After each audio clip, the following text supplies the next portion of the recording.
Ini kalau terus-menerus dibiarkan begini, Indonesia bisa bubar. Bisa bubar, saudara. Besok Aceh bisa negara sendiri, Sumatera Barat bisa negara sendiri, saudara, Kalimantan bisa negara sendiri, Sulawesi bisa negara sendiri, Papua bisa negara sendiri. Bagaimana tidak kalau korupsi dibiarkan? Dikit-dikit yang dipikirin bagaimana ngambil pajak, dikit-dikit yang dipikirin negara untuk ngambil pajak. Saudara, dalam ilmu sosial politik yang pernah disampaikan oleh Ibn Khaldun rahimahullah, seorang filosofi besar dalam bidang sosial politik, saudara, kalau negara sudah bergantung kepada pajak, saudara, itu tanda atau indikasi kuat kalau negara itu sedang bangkrut. Jadi negara kita ini sedang bangkrut. Nah, pejabat jangan marah kalau dibilang bangkrut. Fakta, kalau nggak bangkrut kenapa ngambil pajak?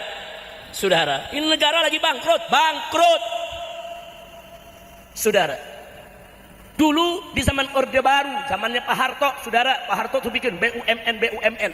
Bahkan di daerah ada BUMD. Untuk apa, saudara? BUMN itu BUMN yang mengurus tambang emas, yang mengurus timah, yang mengurus, saudara, nikel. BUMN yang mengurus asuransi, BUMN yang mengurus penerbangan, saudara. BUMN yang mengurus pelayaran. Ada ratusan BUMN dulu dibuat. Untuk apa?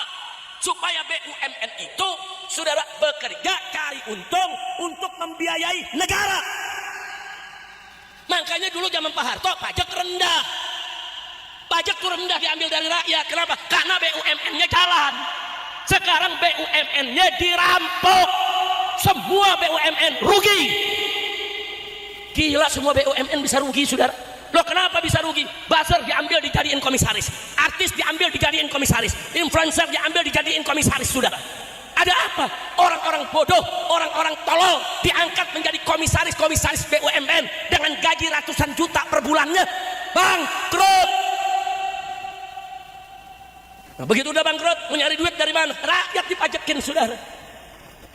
Apakah ada menteri yang bilang, nah ini kan pajak sama zakat, ala lu bomenyan. Saudara, zakat itu Allah ambil dari orang kaya, orang miskin nggak wajib zakat. Betul. Dan zakat itu diambil dari si kaya, dikasih kepada si miskin. Betul. Itu zakat. Kalau pajak enggak, diambil dari orang miskin buat ngempanin pejabat. Jadi itu pejabat pada makan diempanin dari uang rakyat, tidak punya malu. Nah, begitu sekarang orang ribut di mana-mana pajak, mereka marah, saudara. Kalau rakyat kritik jangan marah. Kalau rakyat kritik ambil pelajaran. Kalau rakyat kritik perbaiki negeri. Hati-hati, saudara. Ini sengaja saya sampaikan, saya takut kalau kondisi semakin hari semakin seperti ini, besok yang terjadi hukum rimba, saudara. Besok ada huru-hara di mana-mana. Kalau besok ada huru-hara, ada penjarahan, ada perampokan, ada begal, orang seenaknya ngambil harta orang lain, saudara. Hancur ini negeri. Makanya Nabi udah ingetin dari jauh-jauh hari. Apa kata Nabi? Idza wusidal amru ila ghairi ahli fantadhir sa'ah. Kata Nabi, kalau suatu urusan diserahkan kepada yang bukan ahlinya, ya tunggu aja kehancuran. Dan sekarang komisaris BUMN, saudara, diserahkan orang-orang yang gak jelas. Dikasih influencer, dikasih buzzer, saudara. Nah, bagaimana orang-orang model yang selama ini menghina ulama, menghina agama, menghina Islam, bahkan ada koruptor diangkat lagi jadi komisaris. Apa ini negeri, saudara? Nah, jadi sekali lagi kondisi negara kita ala khatarin azim. Ini negara sedang dalam bahaya yang sangat besar, very dangerous, saudara. Nah, karena itu yuk, jawaban untuk ini semua, pertama, kita lebih mendekatkan diri kepada Allah agar Allah Subhanahu wa taala menolong kita semua. Yang kedua, kita mesti lebih merapatkan ukhuwah di antara kita, saudara. Jangan tinggalkan ibadah, pererat ukhuwah kita. Sebabkan kita nggak mendekatkan diri kepada Allah, maaf, kalau besok terjadi kebangkrutan negara ini, saudara, maka Indonesia ini bisa terjadi huru-hara. Nanti manusia di mana-mana perilakunya seperti binatang. Rampas sana, rampas sini, bunuh sana, bunuh sini, saudara. Dan itu tidak akan bisa lagi dikendalikan. Tidak bisa dikendalikan oleh tentara, oleh polisi, atau siapapun, saudara. Nah, maka itu, agar hal itu tidak terjadi, pertama, tingkatkan iman takwa kita kepada Allah Subhanahu wa taala.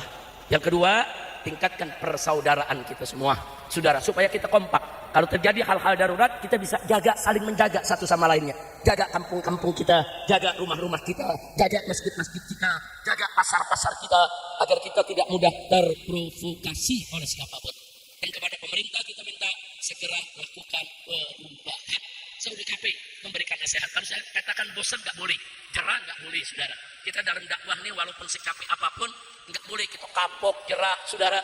Kami sudah sampaikan nasihat kepada pemerintah, saudara. Sudah kita sampaikan, saudara, di mimbar-mimbar, lewat orang-orang yang dekat di sekitar presiden, lewat orang-orang yang duduk di DPR, saudara, lewat menteri-menteri yang ada di kabinet, kita sudah sampaikan kepada mereka, kalau negara ini mau makmur, adil, sejahtera, singkirkan pejabat-pejabat korup, pejabat-pejabat jahat, pejabat-pejabat brengsek, nggak boleh lagi ada di jajaran pemerintah kita, saudara. Nggak boleh. Orang udah ketahuan brengsek masih diangkat jadi menteri. Orang udah ketahuan terlibat judi online masih dipertahankan jadi menteri. Orang yang sudah ketahuan terlibat korupsi masih dipertahankan jadi menteri. Orang yang ketahuan terlibat pelanggaran HAM seperti pembunuhan di KM 50 masih diangkat menjadi menteri. Bagaimana mau berkah ini negara? Inna lillahi wa inna ilaihi raji'un. Saudara, maka itu saudara, di malam peringatan manusia yang serba sempurna paripurna yaitu Nabi Yuna Muhammad sallallahu alaihi wasallam, kita mohon kepada Allah dengan tawassul, yaitu tawassul melalui kesempurnaan nabinya, saudara, kesempurnaan akhlaknya, karakternya, kehidupannya, perilakunya, agar Allah menyelamatkan kita punya negeri ini. Amin. Amin ya rabbal alamin. Ini negara kita saya udah nggak bisa ngomong lagi, udah ya kuat. Nasihat demi nasihat udah kita sampaikan, tinggal kita lihat aja. Ini negara tinggal nunggu kehancuran kalau tidak ada segera perubahan dan perbaikan. Jangan sekali-kali rakyat terus ditekan dengan pajak, ditekan dengan pajak, ditekan dengan pajak. Besok akan ada saatnya rakyat akan tumpah ruah ke jalan untuk menolak itu. Belajar dari peristiwa di Pati. Belajar dari peristiwa di Pati. Pajak naik 250%, rakyat turun besar-besaran, saudara. Begitu turun, baru dia normalkan lagi itu pajak. Nah, ini kenaikan pajak bukan di Pati aja, hampir di semua daerah, saudara. Nah, itu bukan hanya PBB yang naik, pajak-pajak yang lain juga ikut naik. Ada urusan apa? Kok menteri yang bisa mikirnya pajak dipertahankan terus? Katanya ini ahli Bank Dunia, ini ahli moneter, ini ahli IMF, ini ahli PBB. Kalau cuma malakin preman juga bisa. Betul? Betul? Saudara, menteri itu bukan tukang palak. Kalau preman tukang palak, menteri jangan jadi tukang palak. Kerjaannya rakyat dikit-dikit pajak, dikit-dikit pajak, dikit-dikit pajak. Maka itu saya ajak umat saudara, kalau Anda dipajaki apapun, Anda tidak mampu bayar, nggak usah bayar. Lawan itu saudara pajak-pajak yang zalim. Ada urusan apa? Rakyat yang miskin diwajibkan pajak di luar daripada kemampuannya, jangan bayar. Kira-kira berani gak? Berani tolak pajak yang yaitu yang mencekik? Berani tidak? Berani tidak? Takbir. Maka itu semua gerakan-gerakan anti kenaikan pajak saya dukung, di seluruh Indonesia saya dukung, saudara. Bukan, itu bukan mengada-ngada, bukan, saudara. Jadi kadang-kadang saya kalau begini, saudara, jadi ingat dulu, saudara, Anda tahulah, saya dulu bagaimana berseberangannya dengan Gus Dur, saudara, dalam urusan-urusan pemikiran liberalnya. Tapi dalam urusan politik, Gus Dur banyak benarnya, saudara. Dulu Gus Dur bilang apa? DPR MPR itu kan kayak taman kanak-kanak, bubarin aja itu. Emang betul, kenyataannya sekarang DPR MPR kayak taman kanak-kanak. Saya mau tanya, kalau DPR MPR kayak taman kanak-kanak, pertahankan atau bubarkan? Pertahankan atau bubarkan? Betul. Gus Dur pernah ditanya sama wartawan, Gus bagaimana nih? Kalau DPR udah nggak benar, ya sudah, kalau udah banyak tikusnya bakar aja. Wartawan tanya, Gus, masa rumah banyak tikus, bukan tikusnya aja yang diusir? Masa rumahnya yang dibakar? Ya habis bagaimana kalau gedungnya isinya udah semua tikus? Jujur aja, lihat dari soal ini Gus Dur benar tidak? Benar tidak? Benar sudah. Fakta, bahkan Gus Dur pernah bicara. Jangan percaya itu densus-densusan. Itu sandiwara, itu sinetron itu.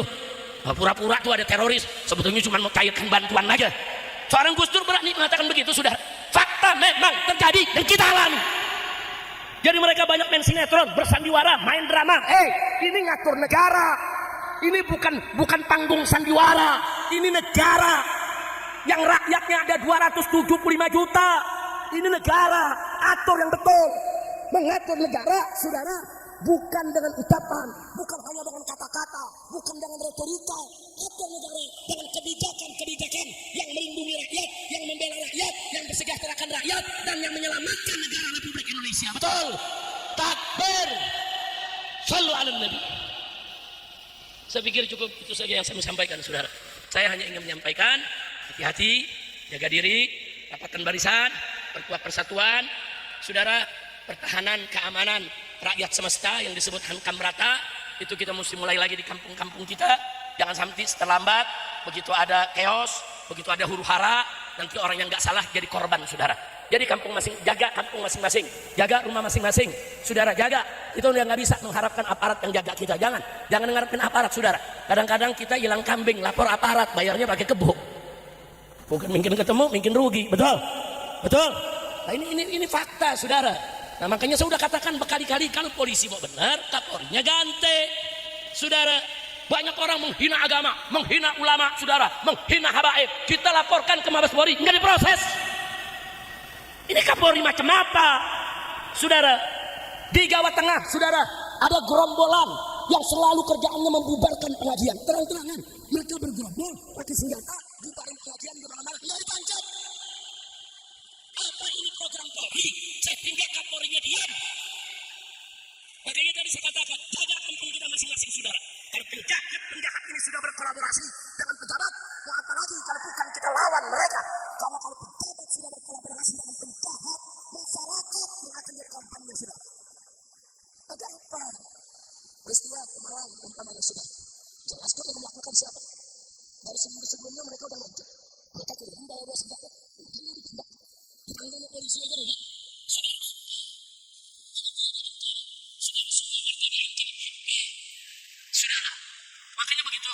Saya tanya kepada panitia, Anda undang saya, Anda berani?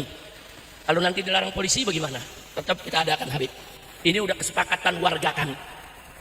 Kalau nanti diancam sama gerombolan PKI ini, neo PKI, bagaimana? Tetap kami adakan. Saya katakan kalau Anda bertekad tetap menggelar, saya datang. Tapi kalau Anda nggak berani, ya batalin lagi dari sekarang. Sebab saya habis ceramah, saya bisa pulang. Saya habis ceramah, Anda tetap di situ. Nah, saya nggak mau nanti kedatangan saya menyusahkan Anda. Enggak, Habib. Kita siap. Apapun resikonya kita siap. Saya tidak sendiri, saya bersama warga satu kampung semua. Kami memang undang Habib.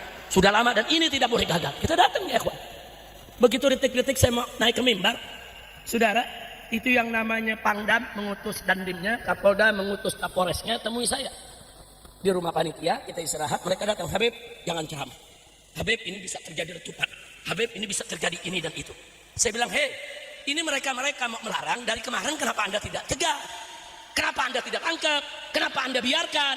Kenapa sekarang masyarakatnya mau dakwah kok justru Anda suruh bubar? Bukan begitu. Tugasmu, hei, yaitu kita sampaikan kepada Dandim, tugasmu hei Dandim, tugasmu hei Kapolres, kalau ada gerakan-gerakan yang bisa mengganggu keamanan, ya tangkap dong. Mereka kan cuma segelintir orang. Kenapa kau takuti panitia? Kenapa kau ancam panitia? Kenapa kau membubarkan itu pengajian? Ribuan umat yang hadir, saudara. Saya bilang nggak bisa. Terus bilang, tapi ini kan demi keamanan, Habib. Kalau demi keamanan, dari kemarin kau tangkap. Tetap dia mendesak, Habib. Ini permintaan Pangdam. Sebaiknya Habib nggak usah datang. Kalau malam hari ini seorang Habib Rizik gagal ceramah hanya gara-gara gerombolan neo PKI masih milih, besok semua habaib, semua kiai yang muhibbin kepada habaib akan dibatalkan acaranya. Betul? Saya bilang nggak bisa, saya akan naik saat ini. Nggak bisa, Anda jangan coba-coba larang saya. Jadi sekarang ya kita bagi tugas. Saya akan naik, saya akan tenangkan umat. Ribuan umat tidak akan pernah bikin ribut kalau mereka tidak dipancing. Betul? Anda tugasnya turun sekarang, usir itu mereka, tangkap itu mereka yang ingin membubarkan pengajian. Habis itu saya berangkat, saudara. Saya berangkat, saya naik ke panggung, saudara. Enggak, umat enggak ada yang bikin ribut. Saudara, umat semua tenang, ribuan umat. Bahkan ribuan umat enggak tahu kalau di belakang ada yang ribut, saudara. Enggak. Ini panggung di sini, ini umat ribuan yang hadir. Ini di kanan kiri ini ada gang, saudara. Orang-orang yang ingin membubarkan umat masuk dari gang-gang tadi, saudara. Dan Laskar FPI bersama batiknya, saudara, dari pagi sudah membuat peta lokasi. Oh, ini ada celah. Oh, ini ada gang. Oh, ini ada lubang. Oh, mereka bisa masuk dari sini. Di situ kita buat pertahanan, saudara. Laskar FPI tahu, kok polisi nggak tahu.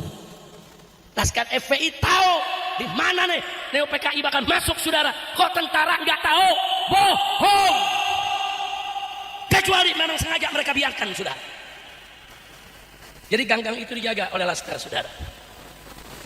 Nah, begitu acara berjalan, saya punya menantu ceramah bersama Kiai Awid Masyuri. Mereka mulai melempari batu ke jamaah. Tapi batunya nggak nyampe. Kenapa? Karena gang itu sudah dijegat, saudara, oleh Laskar. Jadi sambutan mereka tuh nggak mampu sampai ke jamaah. Sehingga jamaah nggak tahu kalau mereka dilempari batu. Jamaah nggak tahu kalau mereka ini mau dikejar, mau dibubarkan, mau dipentungi sudah. Jamaah tetap tertib, ikut selawatan, ikut pengajian, saudara. Nah, jadi seperti tidak ada apa-apa. Subhanallah, luar biasa. Kerjaan laskar luar biasa, saudara. Rapi. Nah, karena mereka marah, nyambit batu nggak nyampe, mereka timpuk laskar. Nah, laskar ditimpuk, saudara. Ikan bawal buah terong dijual gue borong. Betul? Perma laskar, saudara, dihantam. Nah, ternyata begitu dihantam, saudara, banyak yang tumbang, pecah kepala aja, saudara. Masuk ICU, katanya udah kebal semua. Jadi mereka, wah, action, saudara, kami udah apa namanya, udah dijampi lah, pakai ilmu kebal, senjata tajam. Benar, kebal dari senjata tajam, tapi nggak kebal dikeprok me batu. Alhamdulillah, besok ada ilmu kebal dikeprok batu, saudara. Nah, akhirnya mereka lari, pontang-panting, luka. Nah, begitu luka, besoknya lapor polisi, kami dianiaya oleh FPI, kami digebuki oleh FPI, kami banyak yang luka oleh FPI, pala lo bomingan, cengeng. Dia ngajakin berantem, dia babak belur, lapor polisi. Enggak, cengeng enggak. Laskar juga ada yang luka. Saya bilang laskar gak luka. Enggak cengeng. Kita luka. Ini resiko perjuangan. Enggak ada kita pakai lapor polisi, sudah. Enggak ada. Mereka pakai lapor polisi. Pakai dilayanin sama polisinya. Iya. Emang lu kong kali kong. Kira-kira jelas gak? Nah, sekarang saya mau tanya, kalau kondisi seperti ini dibiarkan bahaya tidak? Bahaya, saudara. Makanya tadi saya bilang, bikin barisan masing-masing di kampung masing-masing, saudara. Jadi kalau besok Anda bikin pengajian, ada kelompok-kelompok ini mau bubarin, lawan, jangan biarkan mereka membubarkan pengajian kita, betul? Siap lawan tidak? Siap lawan tidak? Takbir, sallu ala nabi. Lawan, saudara, urusan apa nggak dilawan? Nah, kalau nggak dilawan, besok-besok mereka bubarin semua. Jangan dibiarkan. Ini kelompok kurang ajar ini, saudara. Ini kelompok kurang ajar. Saudara, udah gitu banyak artis terlibat, saudara, ikut-ikutan. Udah gitu ada artis yang ngaku wali Allah lagi. Dari mana lu wali Allah? Astagfirullahaladzim. Mudah-mudahan Allah menyatukan kita semua. Ada nasihati saya, Habib Rizik, jangan mau diadu domba. Yang mau diadu domba siapa? Saya bukan diadu domba, diserang. Bukan diadu domba, saudara. Kita mau ceramah, diserang, saudara. Begitu mobil saya masuk dari ujung sana mau ke panggung, saudara, itu mereka terus berusaha menyerang untuk sampai ke mobil saya untuk bisa menimpuk atau apa saja. Cuman nggak bisa, nggak berhasil karena pertahanan laskar begitu kuat, begitu bagus, begitu efektif, saudara. Mereka berusaha. Kalau sampai jebol, saudara, kemudian mereka pentung itu masyarakat, bubar itu pengajian. Banyak anak-anak, banyak perempuan, ada nenek-nenek, ada kakek-kakek. Kita bayangkan kalau terjadi kepanikan, berapa banyak yang akan jadi korban. Polisi tahu, tentara tahu, kenapa kalian diam? Jangan, saya sudah sampaikan ke Pak Dandim yang Kapolresnya, apa ya? 40 tahun saya ceramah. Saya keliling Indonesia kemana tempat, dalam sampai luar negeri. Enggak pernah tuh, habis tablik akbar ribut. Enggak pernah. Habis tablik akbar, saudara, ada foto-foto sama panitia, salaman pelukan dengan para ustadznya, jamaahnya, makan kebuli yang disediakan, saudara, kadang-kadang ada hidangan. Enggak, kita enggak pernah ribut. 40 tahun saya ceramah nggak pernah ribut. Kenapa kali ini ribut? Ya karena diganggu. Dan gangguan ini kita punya rekamannya. Mereka mau bunuh saya. Habisi Habib Rizik. Tolok matanya Habib Rizik. Bunuh Habib Rizik. Dipikir kita bakal lari. Oh enggak, saudara. Enggak. Datu-datu kami, saudara, dulu berjuang di medan Allah Subhanahu wa Ta'ala. Dari mulai Nabi, bagaimana Nabi diracun, bagaimana Nabi, saudara, mau dibunuh, bagaimana Nabi mau diperangi. Kemudian datang Sayyidina Ali, bagaimana beliau matinya dibunuh. Datang Sayyidina Hasan, bagaimana Sayyidina Hasan diracuni. Datang Sayyidina Husain, bagaimana Sayyidina Husain sekeluarga dibantai. Jadi kalau Ahlul Bait, saudara, difitnah, dicaci maki, dimusuhi, dihina, dibunuh, diracun, dibantai, itu udah biasa, saudara. Itu tantangan di dakwah. Jangan takut-takuti kami dengan itu semua, ya kawan. Nah, karena itu sekali lagi, kalau saya minta seluruh umat Islam dimanapun Anda berada, bikin barisan-barisan di kampungnya masing-masing. Pokoknya kalau di mana saja, di Pulau Jawa ataupun di pulau lainnya, kalau ada kelompok-kelompok yang suka membubarkan pengajian atau mengganggu kiai, mengganggu habaib, atau mengganggu masjid, atau mengganggu pesantren, lawan. Jangan biarkan mereka ada di tengah-tengah kita. Setuju tidak?